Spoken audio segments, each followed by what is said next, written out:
এখানে উঠছো আনাব বাবু, এখান থেকে যদি তুমি পড়ে যাও কি হবে বুঝতে পারতেছো? সে এই দিক দিয়ে সোফা দিয়ে উঠে সেই টেবিলটা ধরার চেষ্টা করে। চিন্তা করছেন? তুমি এখান থেকে পড়ে গেলে তুমি বুঝতেছো কি হবে? দাঁত দাঁত একটাও থাকবে না। দেখছো কি? এই যে এখন, ওরে বাবা রে, এখনই তো তুমি পড়ে যাইতে। আর পা কোথায় রাখছো? তুমি পা কোথায় রাখছো দেখো তো।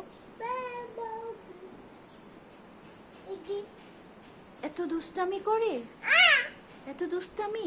কোথায় যাবে তুমি? এখানে কেন উঠছো বলো? না, আমি তোমাকে ধরবো না।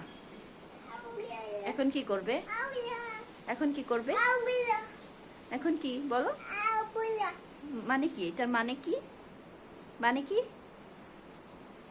কত বড় সাহস! সেই দরজা খুলে, এই রুমের দরজা সবসময় লাগানো থাকে, হ্যাঁ, কম্পিউটারের জন্য সবসময় লাগানো থাকে। সে এসে সব কিছু ধরে।